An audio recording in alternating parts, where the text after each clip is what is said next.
Hello everyone, this is Spring Porter with Spring Solutions LLC.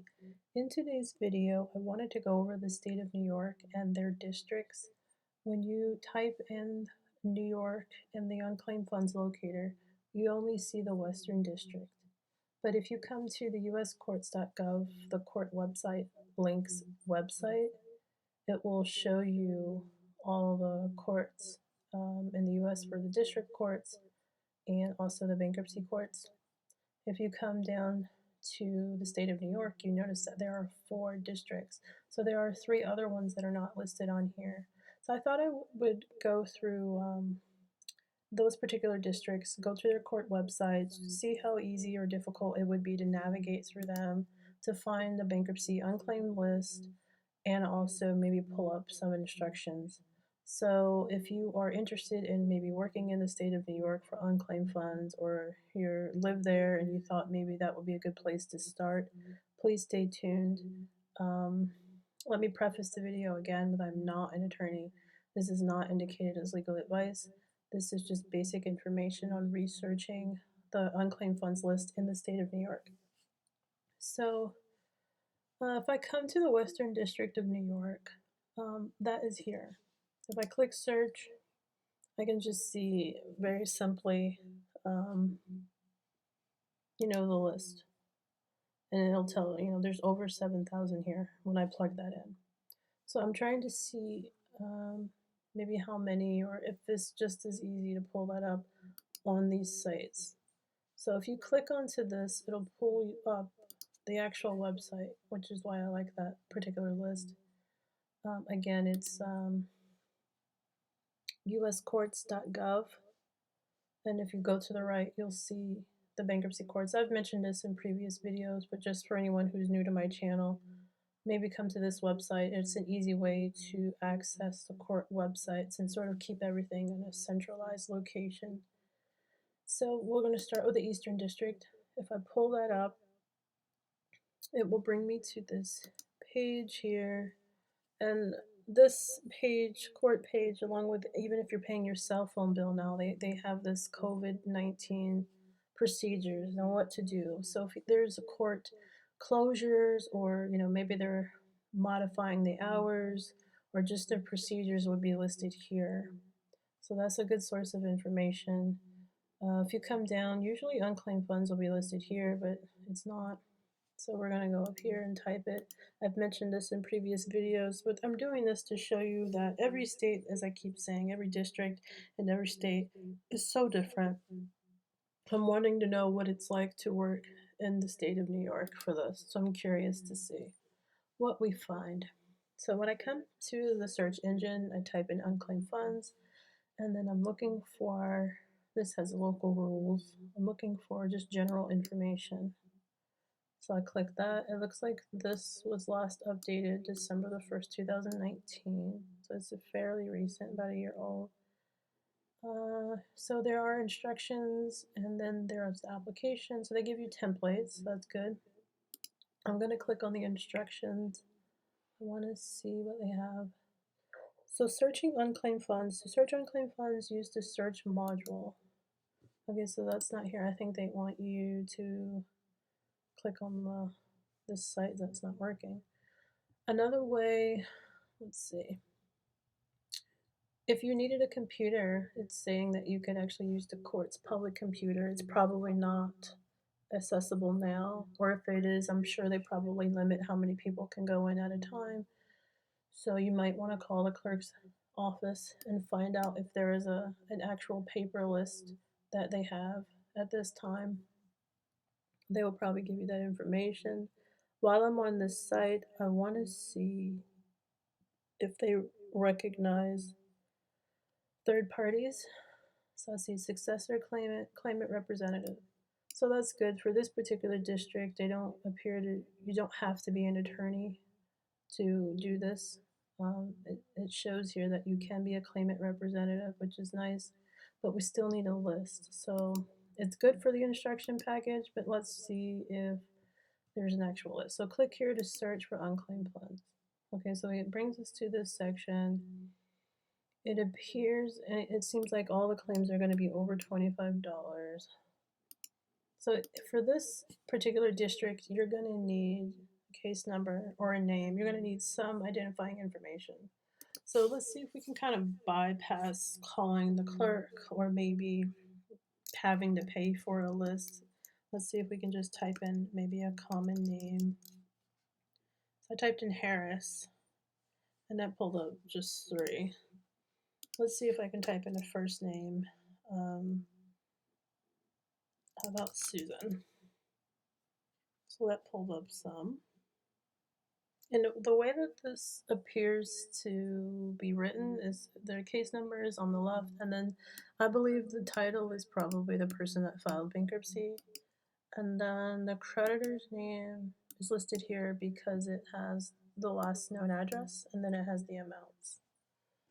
So let's see if I can just search without anything. Nope. So you're going to need a name, maybe a common name. Let's search by creditor and see what pulls up. If I pull that up, if I type in IRS in the creditors box, it brings me to another list, which is much larger than just pulling random names.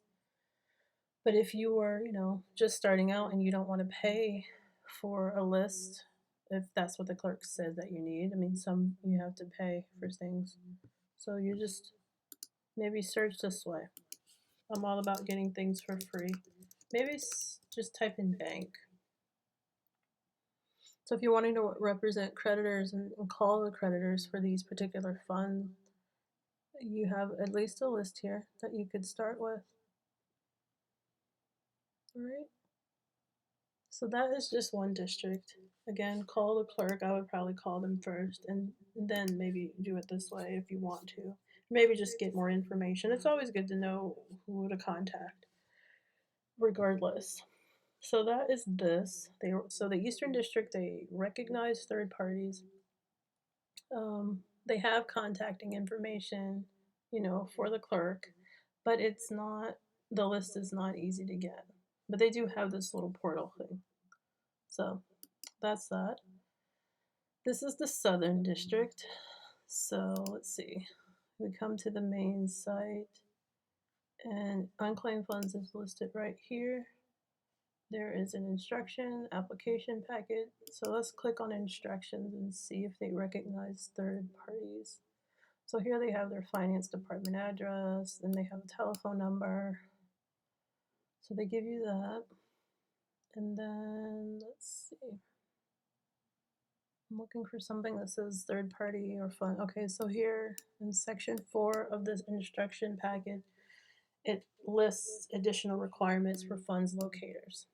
So we would be considered that, and then everything after here would be applicable to us doing this particular district. So that's good. They recognize us, but let's see if we have a list. And here's an email address also if you need to reach someone in this department. So this is similar to the Eastern District in that you need identifying information. You can't just leave it blank and search, and I don't believe you can search by just a letter. No, you have to actually have a name. So let's do Brown and see what comes up. So you get a few here and there by name. Let's do Smith.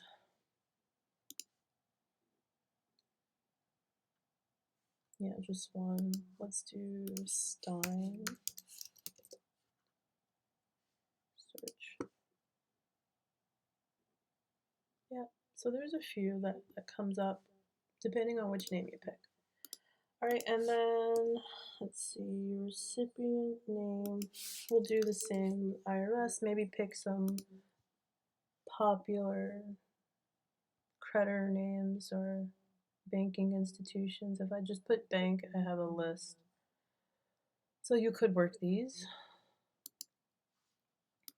Well, that's IRS. So if I type bank, or maybe Bank of America, you can be specific, Wells Fargo. I just typed bank. Last time I typed IRS, this time I typed bank, and I have a list here. And it looks like it's just in numerical order. The further I go down, it looks like later the cases appear to be.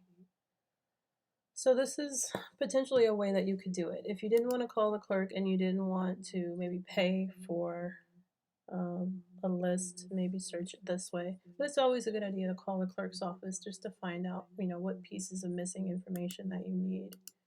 All right, so the Eastern District and the Southern District are sort of similar in that the documentation that you need is readily available. They do recognize third parties, but in order to obtain a list, it's difficult.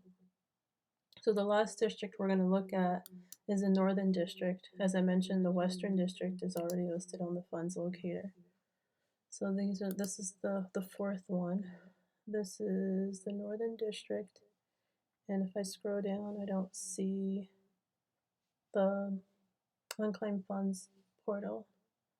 So let's go here to the top, unclaimed funds. There's an order approving payment. So they give you templates, which is nice to have.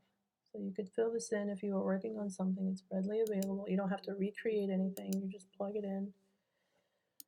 And there's the instruction packet. It seems like they would have the instruction packet first before the order, but at any rate, that's how they wrote it. Instructions. Okay. Unclaimed funds are held by the court for an individual entity. We know why. Okay, searching unclaimed funds. To search unclaimed funds, submit to the U.S. So you may need to request it from the clerk's office. And it looks like you have to put in your information. It looks like there's a fee schedule to request. This fee schedule looks like it's for filing fees. So we're not filing anything. We would just be getting information. So let's look under service fees. We don't need transcripts. Photocopy, no. Reproduction of audio, nope. We would need a search of records. But it says per name or item, and that's $31. So I would definitely call the clerk and find out, is that updated? How do you get a list? Because that's a lot of money if you're just searching for a few. You want a whole list and it's $31? That's the way that I read it. So that's strange. Let's see. So this is another state that, or district rather, that recognizes third parties or claimant representatives. So all of them these three in particular, appear to have the documents that you need, the information, but they don't have the most important thing is your list, your leads. So I don't see that here, but it looks like for this one you have to contact the clerk's office to get it because it gave you the address. So that is that. So New York overall, as we saw, although the information is there on their site for what you need, and you see that they recognize third parties, they don't give you the list. It's not easy to come up with. So this just let you know, like we've looked at a few districts in a few different states on this channel, and I just it goes to show you that all across the board, they're all so different, and you need so many different things. And then for here, for some reason, the Western District is just, everything is just listed all out in the open, and it's just very easy to navigate through. But these other districts, the information is there, but you don't have a list. So let us go to the Western District website and see what their website looks like. They give you a list, but do they give you proper instruction on how to fill it out? Right? So you always have to kind of do your background checks this way, background searches, get information. So here's the information. Yep, and here's the application. And it looks like they use just the official form, which is good. So that is that.